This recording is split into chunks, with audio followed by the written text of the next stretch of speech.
यहाँ सीताकुंड में हम लोग जीटी पब्लिक स्कूल के माध्यम से 17 दिन से आज यहाँ कार्यरत हैं। हमारे प्रत्येक दिन कुछ चुनिंदा बच्चे भी आकर यहाँ अपना योगदान देते हैं। कुछ हमारे टीचर्स भी आते हैं, जूनियर से 2, सीनियर से 2। हमारी ड्यूटी बंधी हुई है, प्रत्येक दिन हम यहाँ आकर सेवा देते हैं। यहाँ नींबू पानी, ग्लूकॉन डी और दवाइयाँ वगैरह सब सुविधा यहाँ उपलब्ध है यात्रियों के लिए। आप स्टूडेंट है, पढ़ाई करते हैं, तो क्या इससे पढ़ाई बाधित नहीं होती? नहीं, बिल्कुल सेवा से पढ़ाई क्या बाधित होगी। इससे पढ़ाई तो हम और भी 17 दिन के अलावा तो करते ही हैं ना। 17 दिन हमारा पूरा यही रहता है कि हम अपने पितरों को उनका याद करें, उनको सेवा भाव दें।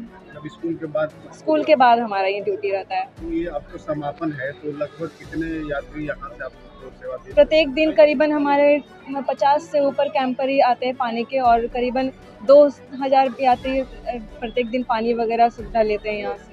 ये प्रतिवर्ष इस तरह जी, हमारा प्रतिवर्ष हमारा ये कैंप लगता है। कहाँ से ये प्रेरणा मिली थी जो लोग बाहर से आए उन लोग सेवा दें? ऐसे तो हमारे सर डायरेक्टर सर धर्म साई हमें ये सब प्रेरणा देते हैं कि पितरों का सेवा करें, बड़े बुजुर्गों का सेवा करना चाहिए। तो उन्हीं का ये कैंप लगता है और करीबन 10 सालों से कैंप लगाते आ रहे हैं। सेवा के इस कार्य में माता पिता घर के लोग भी सहयोग करते हैं? बिल्कुल सहयोग करते हैं। हमारे भाई भी आते हैं, बहन भी आते हैं, और हमारे माता पिता भी यहाँ भेजते हैं कि जाओ सेवा करो। सृष्टि जीटीपी स्कूल की शिक्षिका। समापन अब तक कितने लोगों की सेवा दे चुकी है और किस तरह की सेवा? देखिए, व्यक्तियों की गिनती करना तो बहुत मुश्किल वाली बात है कि कितने हैं, लेकिन हज़ारों की संख्या में थे। ग्लास की अनुपात से हम लोग इस गिनती को करते हैं। प्रत्येक दिन 14 से 15 हज़ार ग्लास का इस्तेमाल हो रहा है, तो एक एवरेज हम लोग उसी को मानकर चलते हैं कि इतने लोगों की प्रत्येक दिन हम लोग सेवा यहाँ पर दे रहे हैं। और कल अंतिम दिन है और प्रयास रहेगा कि ये सेवा निरंतर जारी रखें। आने वाले सालों में 10 सालों से ये हमारा प्रयास जारी है और आने वाले वर्षों में भी प्रयास जारी रखने का प्रयास मैं करूँगा लोगों के लिए। कल पितरों की दिवाली थी और पितरों की दिवाली के दिन जो सबसे बड़ी कमी खली इस बार हम लोगों को, वो थी विष्णुपद मंदिर की साजो सज्जा, जो कि राजेश जी और हैदराबाद से कल्लू भाई हमेशा आते थे और करते थे।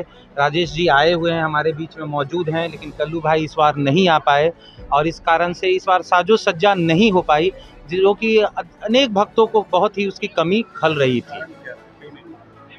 कारण अनेक हैं, जिसमें एक प्रमुख कारण ये भी है जो कि आपके बगल में बैठे हुए बताएंगे।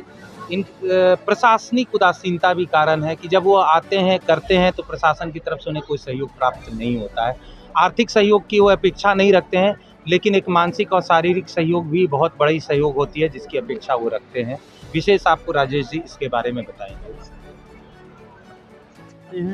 और कलकत्ता से जो है ना फूल वालों के ग्रुप को बुलाते हैं, तो उसमें हमारे करीब 5 लाख रुपये का खर्च होता है। और इस साल क्या हो गया कि हमारे कुछ लोगों का स्वास्थ्य ठीक नहीं रहने के कारण हम लोग नहीं आ पाए। अब और हम लोगों के साथ ही सब लोग आते हैं ना, तो हर एक के पीछे पड़ना पड़ता है। अगर फूल की गाड़ी भी लाना रहे तो पुलिस वालों से रिक्वेस्ट करनी पड़ती है। अगर मंदिर में फूल वाले डेकोरेशन करते हैं तो उनको भी जो है ना बार बार प्रशासन को रिक्वेस्ट करनी पड़ती है कि भाई हमारे लोगों को सजावट करनी दी जाए, क्योंकि वो लोग हर आदमी रुकावट करते हैं, टाइम का बंधन लगाते हैं, अंदर आदमियों के साथ में हर काम में रुकावटें पैदा करते हैं। तो ये थोड़ी बहुत तकलीफ़ें आती है जो हम ज़्यादा नहीं बोलना चाहते हैं, मगर इस प्रशासन को चाहिए कि कम से कम थोड़ा बहुत हम लोगों का सहयोग करें। कितने सालों से सजावट करते आ रहे हैं? करीब हम लोगों को 10 साल हो गए करते हुए। ऐसा पहली बार हुआ कि इस बार नहीं? इस साल पहली बार ऐसे हुआ कि हम लोग नहीं कर पाए। हम लोग देखिए 2015 में शुरू किए थे ये कार्य।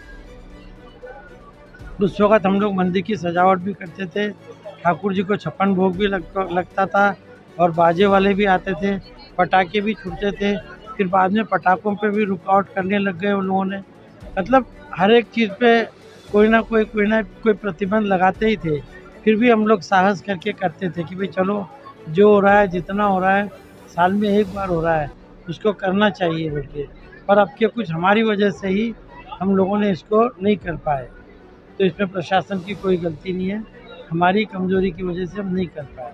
पर हम ये विनती करेंगे प्रशासन से कि अगर हम अगले साल करें तो प्रशासन हमको कुछ सेवा दे, जिस कारण से हमारा कार्य सुविधापूर्वक संपन्न हो। धन्यवाद। अपना परिचय दीजिए। मेरा नाम राजेश अग्रवाल है, मैं हैदराबाद से आया हूँ। हम लोग जो है ना पिछले 20 साल से हर साल आते हैं और कुछ ना कुछ जो भी हमारी इससे सेवा होती है तन मन धन से रोज़ 150 ब्राह्मणों